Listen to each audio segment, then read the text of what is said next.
नमस्कार, स्वराज एक्सप्रेस में आप सभी का बहुत स्वागत है। मैं हूं आपके साथ प्रियंका गुप्ता। बुलेटिन की शुरुआत करते हैं। भाजपा के वरिष्ठ नेता लालकृष्ण आडवाणी को भारत रत्न मिलेगा। पीएम नरेंद्र मोदी ने शनिवार को सोशल मीडिया पर यह जानकारी दी है। मोदी ने लिखा, मुझे ये बताते हुए बहुत खुशी हो रही है कि लालकृष्ण आडवाणी जी को भारत रत्न दिया जाएगा। मैंने उनसे बात की और उन्हें बधाई दी है। वे हमारे समय के सबसे सम्मानित स्टेटस मैन है और देश के विकास के लिए उनका योगदान कोई भूल नहीं सकता। उन्होंने जमीनी स्तर से काम शुरू किया था और वे देश के उप प्रधानमंत्री पद तक पहुंचे। इससे पहले 23 जनवरी को बिहार के पूर्व मुख्यमंत्री कर्पूरी ठाकुर को भारत रत्न देने का ऐलान किया गया था। राष्ट्रपति द्रौपदी मुर्मू ने 24 जनवरी को उनकी 100वीं जयंती के एक दिन पहले ये घोषणा की।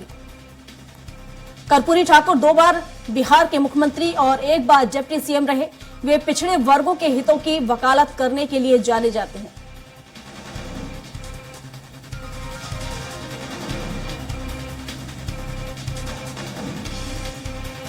भाजपा के फाउंडर मेंबर्स 2015 में उन्हें पद्मश्री विभूषण मिला, तो पद्म विभूषण उन्हें मिला और आडवाणी का जन्म 8 नवंबर 1927 को कराची में हुआ था। 2002 से 2004 के बीच अटल बिहारी वाजपेयी की सरकार में 7वें उप प्रधानमंत्री रहे और इससे पहले 1998 से 2004 के बीच एनडीए सरकार में गृह मंत्री रहे। वे भाजपा के फाउंडर मेंबर्स में शामिल हैं। 2015 में उन्हें पद्म विभूषण मिला था। आडवाणी के राजनीतिक करियर की अगर बात करें तो उनका राजनीतिक करियर की शुरुआत 1942 में राष्ट्रीय स्वयंसेवक संघ के वॉलंटियर के तौर पर हुई थी और आडवाणी 1970 से 1972 तक जनसंघ की दिल्ली इकाई के अध्यक्ष रहे। 1973 से 1977 तक जनसंघ के राष्ट्रीय अध्यक्ष रहे।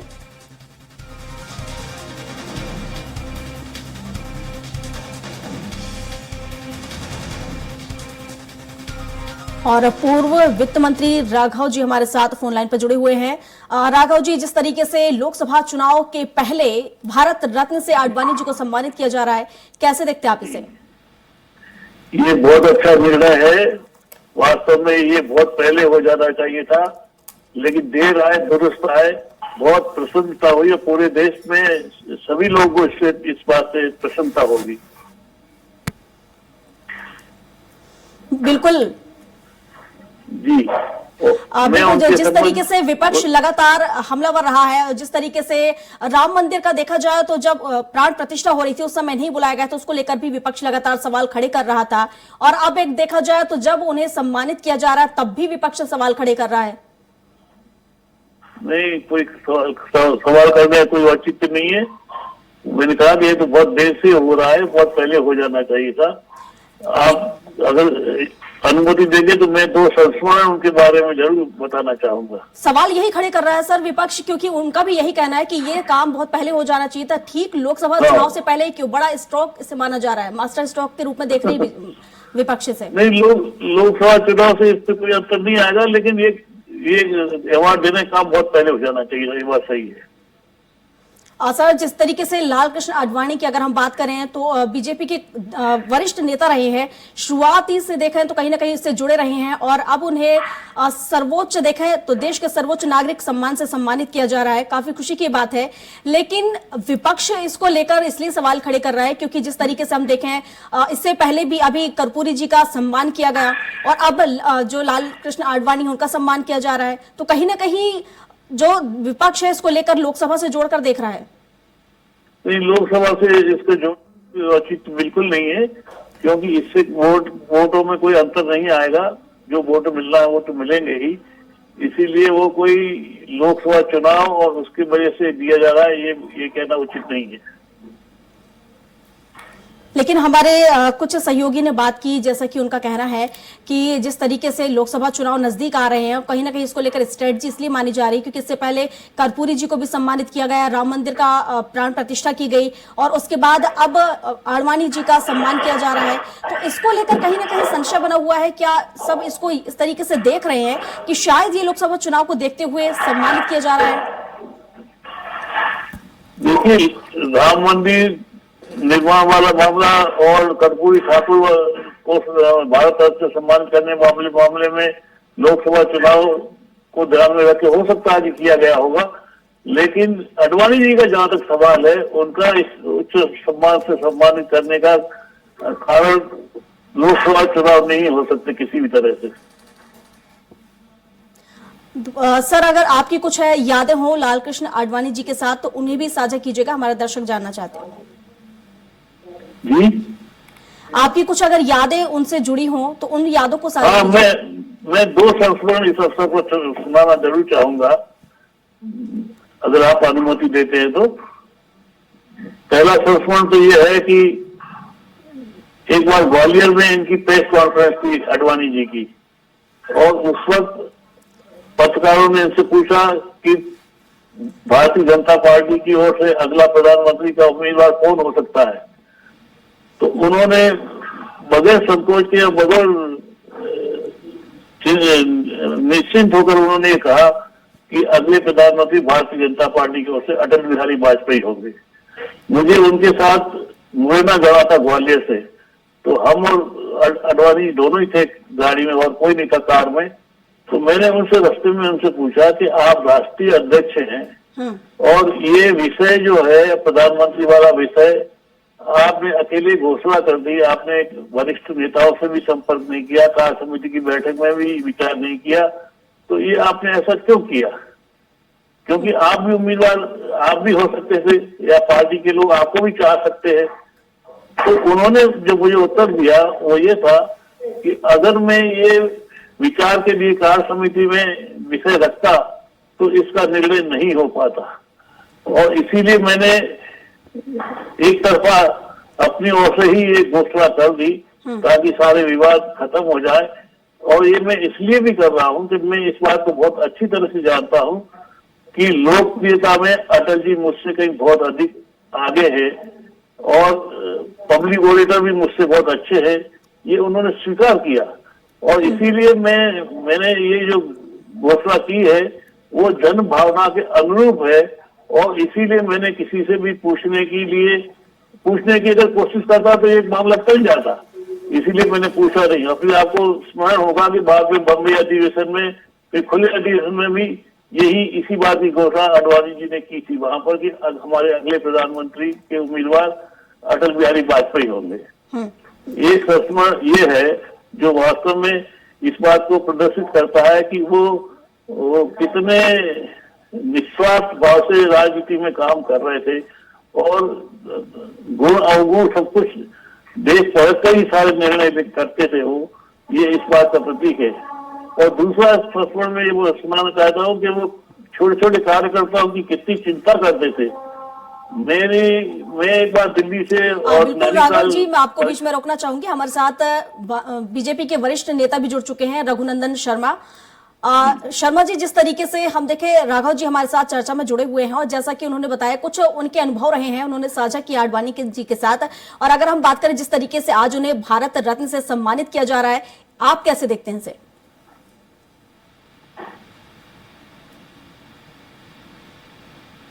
रघुनंदन जी, क्या आप सुन पा रहे हैं?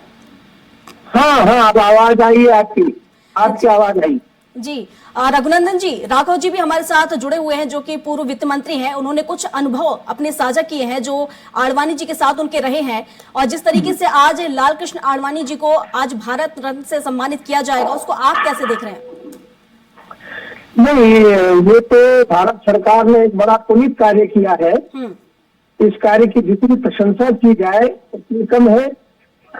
आडवाणी जी के प्रति श्रद्धा रखने वाले लाखों लाख कार्यकर्ता देश भर में फैले हुए हैं, और ऐसे राष्ट्रवादी और देशभक्त नेता जिन्होंने सदैव प्रेरणा दी है सन्मार्ग पर चल करके राष्ट्र के प्रति समर्पित होने का संकल्प लेकर और संकल्प दिलाया भी है, ऐसे व्यक्ति को भारत रत्न दिया जाना हम सब लोगों के लिए गौरव का विषय है।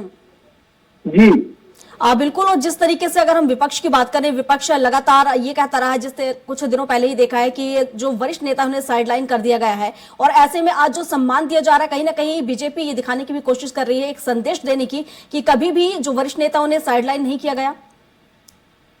बिल्कुल, ये बिल्कुल सही बात है। देखिए, हमारे वरिष्ठ नेताओं का हम पूरे तरह से सम्मान करते हैं, उनके प्रति जो श्रद्धा है उसमें कोई कमी नहीं होती। लेकिन आखिरकार किसी भी व्यक्ति से तब तक काम लिया जाएगा, उनको स्वसम्मान मार्गदर्शक के रूप में स्वीकार करना पड़ेगा। और लाल कृष्ण आडवाणी जब तक जीवित है, मुरली मनोहर जी जब तक विद्यमान है, ये सब मार्गदर्शक नेता है। और इसलिए विपक्ष क्या सोचता है इसकी हम चिंता नहीं करते। और विपक्ष जैसे जैसे कमजोर होता जा रहा है, विपक्ष तो भारत का पगला रहा है, हर अच्छे काम का विरोध करने पर तुला हुआ है। इसलिए देश की जनता भी विपक्ष के किसी भी प्रश्न को, किसी भी बात को गंभीरता से नहीं लेती। लेकिन उनका यह भी कहना है जिस तरीके से लोकसभा चुनाव के पहले उनका देखा जाए तो सम्मान किया जा रहा है, इससे पहले भी कर्पूरी जी का सम्मान किया गया है, तो एक मास्टर स्ट्रोक की तरह से देखा जा रहा है, सोची समझी रणनीति इसे बताई जा रही है। अब देखिए, जिनको जो अनुमान लगाना हो लगाए, लेकिन सरकार उचित समय पर उचित निर्णय ले रही है। मैं प्रधानमंत्री मोदी जी को और उनको परामर्श देने वाली पार्टी के वरिष्ठ नेताओं को धन्यवाद देना चाहूंगा कि उन्होंने उचित समय पर उचित निर्णय लिया है। और आलोचक प्रवृत्ति के लोग, जो आलोचना जीवी जिन्हें कहा गया है, ऐसे सारे लोग तो आलोचना पर ही जिम्मे हैं, तो उनके मुंह पर तमाचा मारा है। और इसलिए भारत की जनता इस भारत रत्न दिए जाने पर प्रसन्न है, समर्थन करती है, हृदय से समर्थन करती है। लेकिन रघुनंदन जी, क्या आपको नहीं लगता कि ये सम्मान उन्हें पहले ही दे दिया जाना चाहिए था? देखिए, कई लोगों को तो मरणोपरांत दिया है। कांग्रेस ने तो संविधान बनाने वाले लोगों तक तो भारत रत्न नहीं दिया। और इसलिए भारतीय जनता पार्टी की सरकार केंद्र में आने के बाद ऐसे अनेक लोगों को मरणोपरांत भी दिया है। और वर्तमान में है जो सतायु की ओर बढ़ रहे हैं, उनको भी ये भारत रत्न देकर के ठीक समय पर ठीक निर्णय लिया है। कम से कम वैसा पाप तो होने से बच गया जैसा कांग्रेस पाप करती रही है, उस पाप से तो हम बचे हैं। बिल्कुल रघुनंदन जी, और ऐसी कोई आडवाणी जी की बातें जिन्होंने आपके मन को छुआ हो, ऐसा कोई संस्मरण आपको याद आता हो तो? हाँ जी, आडवाणी जी के साथ मुझे भी बहुत रहने का अवसर मिला है। भारतीय जनता पार्टी के कार्यालय मंत्री का मैं लंबे समय तक काम देखता रहा। उस बीच 25 बार मैं उनको स्टेशन लेने गया, उनको छोड़ने गया, उनके लिए सारी व्यवस्थाएं की और उनके साथ बैठने का, बातचीत करने का अवसर प्राप्त हुआ। जब मैं राज्यसभा सदस्य बना तब तक तो वे लगभग निवृत्त हो चुके थे, लेकिन उसके बाद भी उनके पास जाकर के उनका आशीर्वाद प्राप्त करते रहना, उनसे कभी कभी उपयुक्त मार्गदर्शन लेते रहना, ये सब हमको मिलता रहा है। और हम चाहेंगे कि वे शतायु हो और हमें मार्गदर्शन देते रहे, आशीर्वाद देते रहे। ठीक है, रघुनंदन जी आप बने रहिए हमारे साथ। राघव जी भी जुड़े हुए हैं। राघव जी, जैसा कि आप अभी कुछ अनुभव साझा कर रहे थे, उसके साथ ही अगर हम राजनीतिक सफर की उनकी बात करें तो कैसा रहा उनका राजनीतिक सफर, ये भी बताइएगा। राजनीतिक सफर तो अगर सचमुच देखा जाए तो भारतीय जनता पार्टी को और उसके पहले भारतीय जनसंघ को व्यवस्थित रूप से आगे बढ़ाने में आडवाणी जी का बहुत बड़ा योगदान रहा है। और उन्होंने पार्टी बहुत सिस्टमेटिक तरीके से, व्यवस्थित तरीके से पार्टी चलाया, पार्टी को आगे भी बढ़ाया। अगर ये सच में अगर ये पूछा जाए कि आज भारतीय जनता पार्टी स्पष्ट बहुमत के साथ संसद में मौजूद है, तो उसको अगर किसी एक व्यक्ति को श्रेय देना है तो वो अकेले श्री लाल कृष्ण आडवाणी है। क्योंकि अगर वो राम रथ यात्रा शुरू नहीं करते तो आज भारतीय जनता पार्टी स्पष्ट बहुमत की स्थिति में शायद आने में कठिनाई होती। लेकिन उस रथ यात्रा ने पूरा परिदृश्य, राजनीतिक परिदृश्य बदल दिया। और जो भारतीय जनता पार्टी मात्र 2 सीटों पर रह गई थी लोकसभा में, वो रथ यात्रा के बाद एकदम 85-87 सीटों में पहुंच गई। इसके बाद निरंतर आगे बढ़ती रही और आज जो है 303 सीटें लोकसभा में भारतीय जनता पार्टी की मौजूद हैं। और हमारे प्रधानमंत्री भारतीय जनता पार्टी के ही श्री नरेंद्र भाई मोदी हैं, तो ये देन अगर किसी की एक व्यक्ति की है तो वो लाल कृष्ण आडवाणी जी की है। बिल्कुल राघव जी, अगर हम बात करें अटल बिहारी वाजपेयी के बाद लाल कृष्ण आडवाणी ही है वो दूसरे व्यक्ति हैं जिन्हें भारत रत्न से सम्मानित किया जाएगा। और आप जैसा कि आप जानते हैं कि वो पूर्व उप प्रधानमंत्री भी रही हैं। अगर उस समय के कार्यकाल की बात करें तो कैसा रहा उनका कार्यकाल उस समय का? उस वक्त गृह मंत्री थे उस समय भी और उप प्रधानमंत्री रहे। इनका कार्यकाल बहुत सुंदर रहा और बिल्कुल कोई उसमें कोई अवगुण निकालने लायक कोई बात उसमें नहीं रही। जो कुछ भी रहा, और इसके पहले इंफॉर्मेशन ब्रॉडकास्टिंग मिनिस्टर भी रहे, तो जितने भी कार्यकाल उन्होंने संभाले और इसके अलावा भी भारतीय जनता पार्टी के राष्ट्रीय अध्यक्ष भी कई बार रहे, तो ये सारे दायित्व उन्होंने बहुत ही योग्यता से और बहुत निपुणता से संपादन किए। बिल्कुल राघव जी, अगर हम राजनीति से हट के अगर बात करें तो कैसा उनका जीवन रहा है और कैसे कितने सरल वो व्यक्ति हैं वो भी बताइएगा। ये राजनीति से हटकर अगर बात करते हैं तो मैं एक संस्मरण और आपको सुनाना चाहता हूँ कि वो छोटे छोटे कार्यकर्ताओं के प्रति कितने संवेदनशील और कितना जुड़ाव रखते थे। मैं अपने परिवार सहित एक बार दिल्ली से नैनीताल में जा रहा था, तो रास्ते में कार की दुर्घटना हुई।